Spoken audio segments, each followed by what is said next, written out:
4 nuts you should be eating and 4 you shouldn't. Just a handful of seeds a day, but it changed my old age. In a quiet suburb of Oregon, where the maple trees turn brilliant colors every fall, lives a 72-year-old man named Walter Grant. He was a high school history teacher, a gentleman who loved gardening and baseball more than anything. But his retirement hasn't been as peaceful as he'd hoped.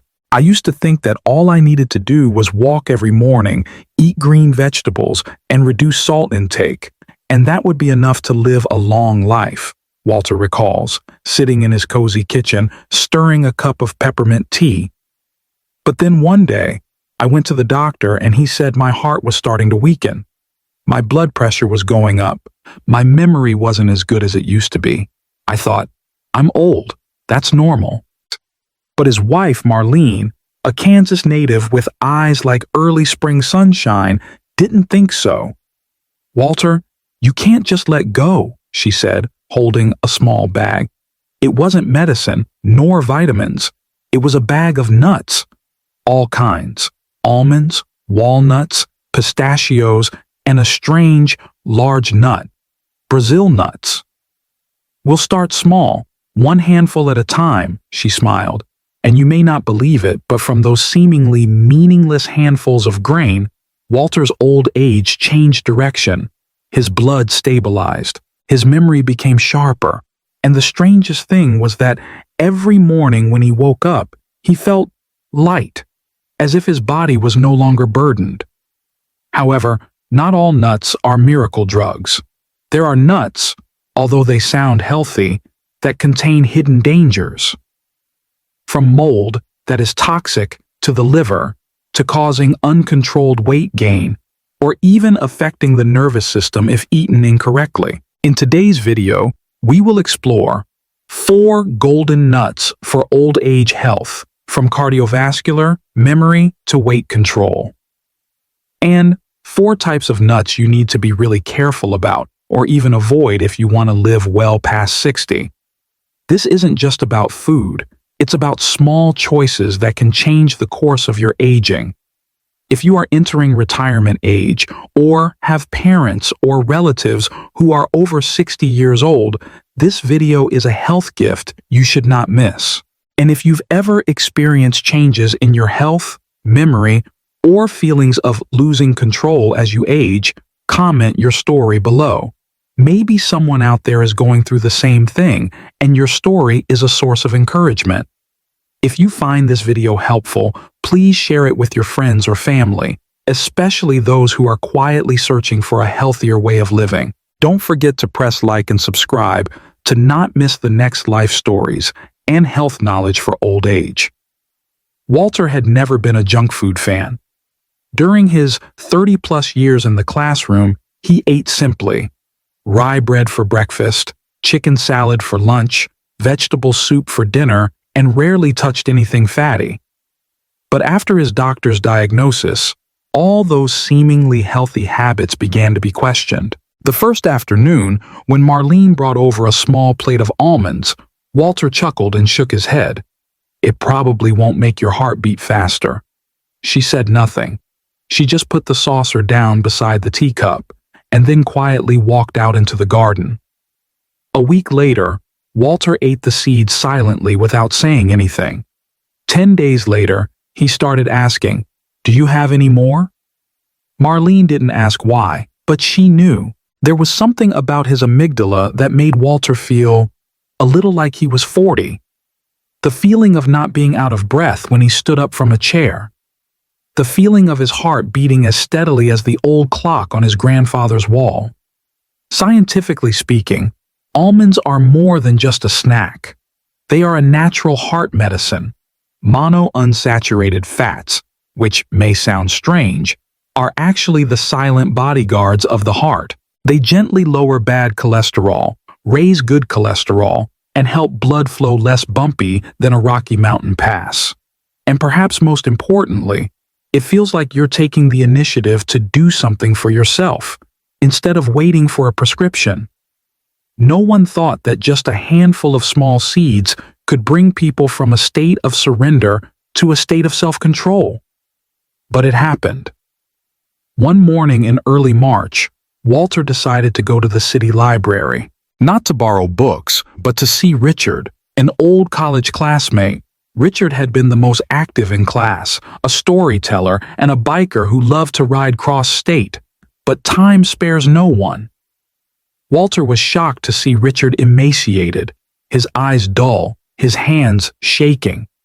"My memory is failing me, Walter," Richard said slowly. "Sometimes I forget my way home." Walter didn't know what to say. He just pulled a small package from his coat pocket. Inside were the walnut pieces, shaped like brains, that Marlene kept ready every morning. It sounds strange, but I think you should try it. There are some things that sound like legends, that walnuts are good for the brain, that their shape is a sign from nature. But behind that shape lies a real scientific miracle, see? Plant-based omega-3s, fats that the human brain desperately needs but has difficulty synthesizing on its own. For the next 3 weeks, Richard ate walnuts as a matter of habit, no rush, no big expectations. But then, in a 9 a.m. call, Richard said, "Walter, I walked to the library today and didn't get lost." The statement sounded ordinary, but to Walter, it was a victory, and so they became 2 old men eating nuts, one giving heart, one giving memory. They sat in the park every morning, sharing small handfuls, talking about the old days, about the students who had grown up. Each grain, it seems, becomes a character in the journey of old age, not noisy, not dramatic, but always quietly there to help them return to themselves. Walter and Richard, the 2 silver-haired men sitting under the crimson maples, rarely spoke of their illness. They talked of their former students, the one who became a lawyer, the one who went to Oregon to grow grapes, and the boy who had failed his graduation exam but still came to thank Walter for not giving up on me. Their world was quiet, full of memories, but something was coming back to life. Walter's heart was no longer heavy. Richard's memory was slow, but clearer. They no longer feared the cold autumn wind. They sat outside longer. And it was on mornings like these that Maggie entered the story. Maggie, 65 years old, short white hair, small but agile. She is the only person in the neighborhood who still jogs every morning. People say she suffered from depression after her husband died of a stroke. No one has seen her cry, but no one has seen her smile for almost a year. Then one day, she returned to the park, carrying a small box. Inside were pistachios. Every morning after her jog, she sat on a bench, opened the box, and ate exactly 49 pistachios. No more, no less. And strangely enough, she started smiling again. Walter looked at her once and asked, "How does that help?" Maggie raised an eyebrow. "It doesn't bring me back to life, but it keeps me from falling." It may sound strange, but some people find balance in a small ritual. For Maggie, it was 49 pistachios every morning, each one small, green, soft but firm, like the remains of a once broken heart. She's not interested in nutritional theory, but if anyone asks, she'll say, "It keeps me full longer, no need for silly snacks, and my eyes see farther without getting tired." In fact, pistachios contain lutein and zeaxanthin, 2 powerful antioxidants for the retina that help prevent macular degeneration, a silent fear of the elderly. Plus, the protein and fiber in these nuts make you feel full for a long time, preventing the psychological hunger that had sent Maggie into a spiral of sadness and irrational cravings after her husband's death. One spring afternoon, the 3 of them sat on a bench, Walter, Richard, and Maggie. No one spoke much. There was only the sound of the wind, the rolling of a child's bicycle, and the soft crunch of chestnut shells between trembling fingers. Walter suddenly exclaimed, "Maybe each of us has our own kind of seed." The words came out like a revelation. But then, like every peaceful life, There is always a bend. The following week, Richard became seriously ill. His stomach ached, his skin turned gray, his lips pale. Walter panicked and took his friend to the emergency room. The doctor said, "Signs of selenium poisoning, a substance found in Brazil nuts." Walter was stunned. He had given the seeds to Richard.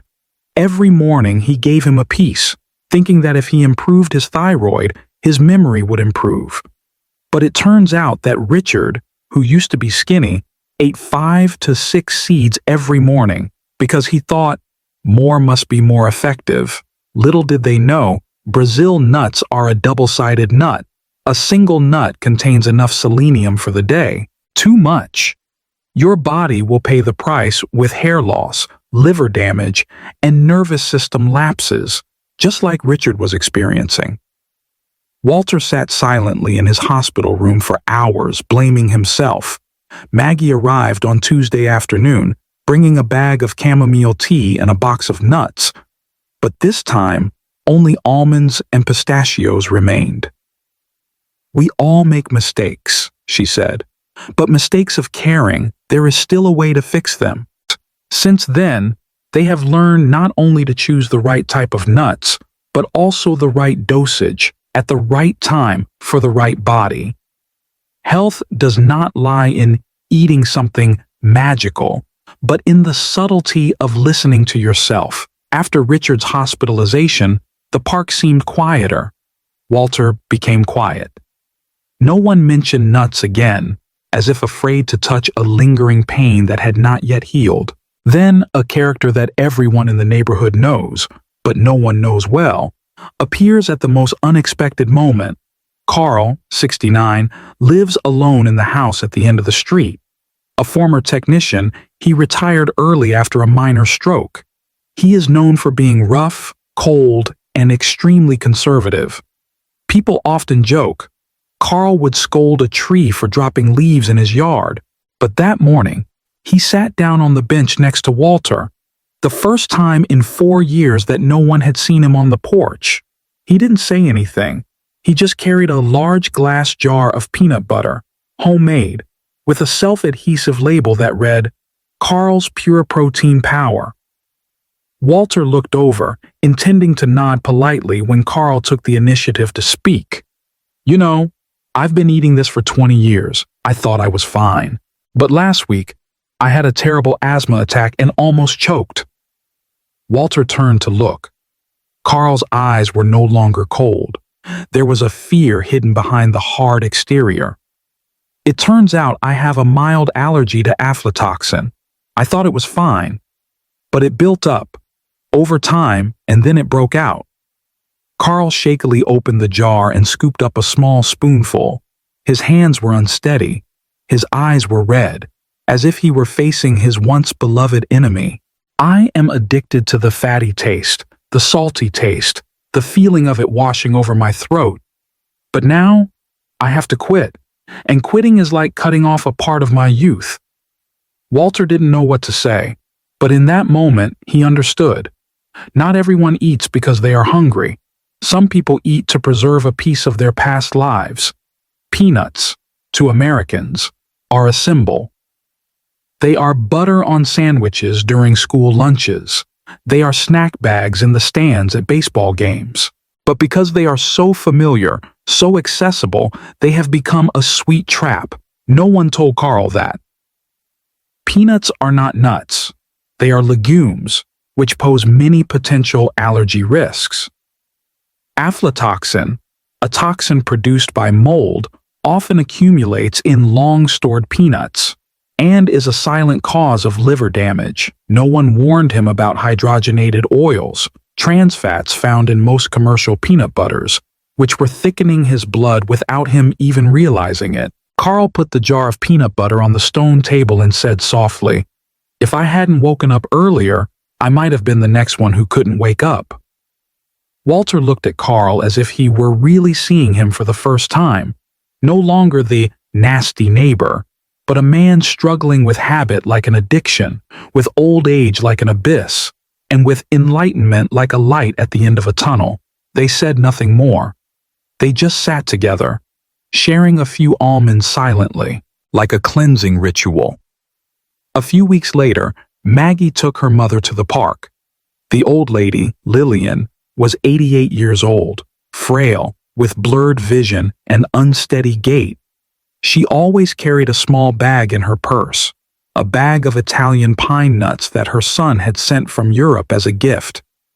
Every time she ate them, she closed her eyes as if to hold on to the taste of the old European winter.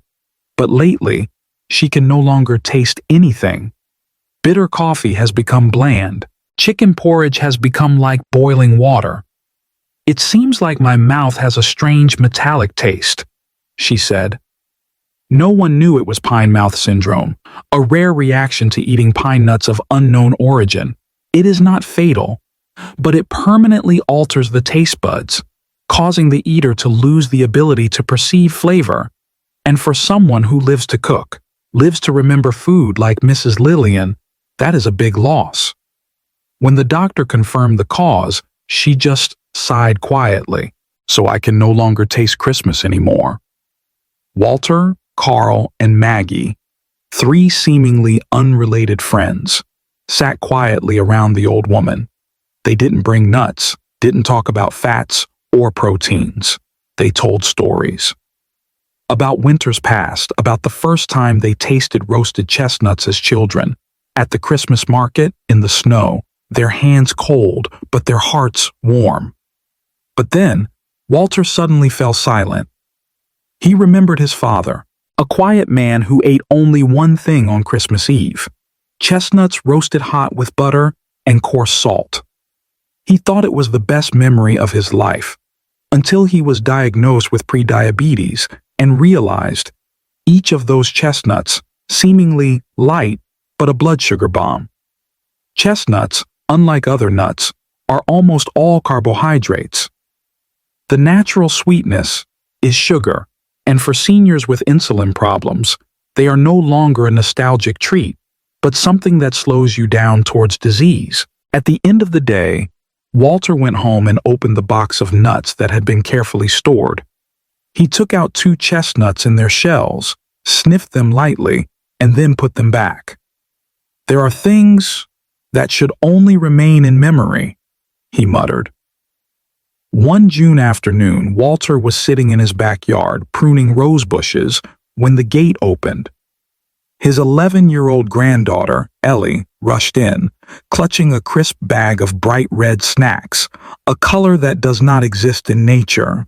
"Grandpa, I got an A in math today," the little girl shouted, chewing loudly. Walter smiled, but his eyes darkened when he read the small print on the packaging. Honey roasted macadamia, ultra creamy. He used to love that rich, fatty feeling when he was still working. The time when he didn't know anything about the 200 calories in just a small handful, didn't know that macadamia, although rich in good fat, was extremely easy to make people overeat, didn't know that he himself had gained 6 kilos in just 2 months because of that snack. Walter didn't want to spoil the fun.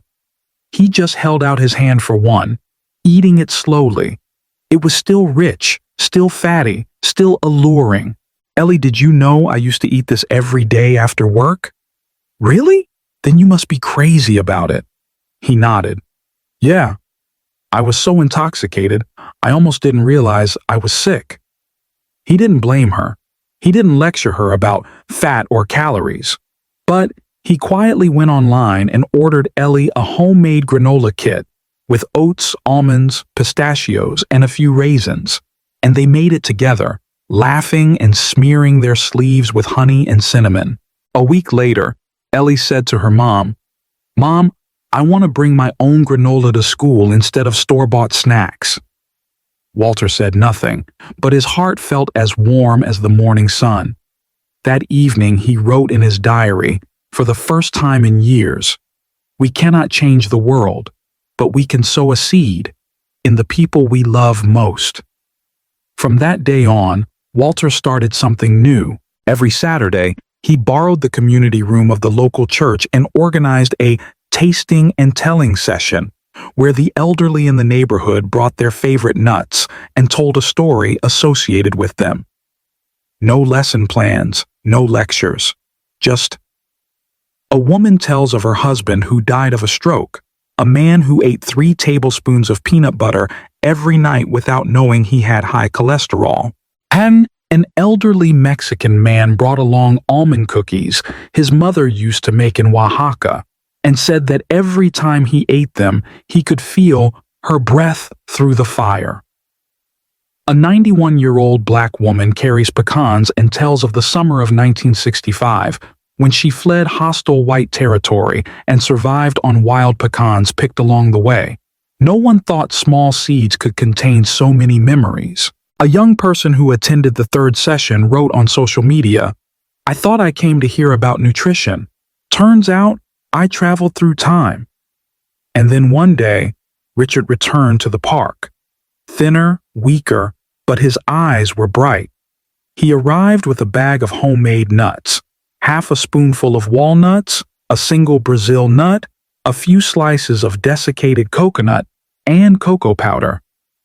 "This time I learned to listen to my body instead of fighting it." Walter smiled. "That's the first time I've seen you eat the right amount." "Yeah," Richard nodded. "Turns out, getting old doesn't mean losing. It means knowing how to choose again." The story ends not with a lesson, but with an image. One Sunday afternoon, the park was empty. There were only 3 benches left, and on each bench was a small bag containing a different type of seed. No one was sitting, but the taste of the memory remained. An old woman passed by and saw it. She stopped, took one, and chewed it slowly. Not because she was hungry, but because she wanted to feel, even just a little, what those people had. Summers in Oregon are mild. The sun is just enough to make the grass bloom, and the neighborhood's young and old flock to the parks. Walter has become a household name, not because he was a former teacher, but because he is a storyteller in handfuls of grain. Many were skeptical at first, but they came and came back, not for the health lessons, but for the feeling of being told and heard. A gray-haired widow who came for the first time whispered, "I have no one to eat with, but here I don't feel like an extra." Old age is often misunderstood as a period of silence, but in fact, it is the final score where every detail of life resonates more clearly than ever. Walter began recording his storytelling sessions, not for fame, but so that his little granddaughter Ellie could later understand how her grandfather lived through his food. One day, Ellie asked him, "What nuts do you think I should eat to live long?" Walter thought for a long time. You don't need to eat to live long. You just need to eat to know that you are alive. That evening, Walter opened the refrigerator and took out 4 types of nuts. Almonds, symbol of a persistent heart. Walnuts, the memory of brain wrinkles. Pistachios, laughter after loss. Brazil nuts, a reminder that even the smallest things deserve respect. He placed each type on a wooden tray, noting it by hand. On the opposite side, he left the remaining 4 types. Macadamia, charm hidden in excess. Peanuts, familiar but can be treacherous. Pine nuts, the taste is gone without even knowing it. Chestnuts, sweet but hidden nostalgia. And then he wrote, "Ellie, no nut is inherently good or bad. It's a metaphor. It's not what we eat. It's how we choose to eat it." Every handful of nuts is a choice about whether we're really listening to our bodies or not. Walter did not show up for the summer last tasting. He left a letter asking Maggie to read it for him. It read, "I have spent my whole life teaching, and I have never seen students grow by being forced to memorize. They grow by having someone believe that if they just plant a seed at the right time with the right heart, something good will grow." The storytelling session ended without applause. No one stood up to speak. Only one old man, Richard, stood up. leaving his bag of nuts on the table. No one took it. They left it there as a symbol that every grain, every small dish, every seemingly trivial thing can contain a part of ourselves if chosen with awareness. Ellie will probably not remember all the nutritional facts when she grows up, but she will remember clearly. The way Grandpa chewed almonds was so slow. The day he taught her to bake granola in the June afternoon sun. And the moment he said, "Don't eat to avoid illness. Eat as if you were talking to your body, to know what it needs today, what it misses, what it lacks." Ellie gently closed the old wooden box, her hands still smelling of roasted almonds. Outside, the sun was slanting west, dyeing the backyard a golden yellow. On the kitchen table, next to the old radio that was still playing light jazz, was a handwritten note. "If you find this story memorable, tell it to someone who is also going through the autumn of their life." And if you're listening to this story, maybe for the first time, or maybe for the second time, then hit the subscribe button so that every time a new story appears, you won't miss a moment. Because in the next video, we will embark on another journey, no longer a quiet park or a warm kitchen, but a long trip, where hidden risks await without warning. The next video is titled 5 Hidden Dangers of Traveling After 70 That Every Senior Must Know Before Their Next Trip. A whole new story, unexpected situations, and lessons not found in the guidebooks. Subscribe to the channel today and share this video with older friends or loved ones who you believe deserve a healthy, thoughtful, and free choice aging, because sometimes just a handful of seeds or a timely word is enough to change a whole journey.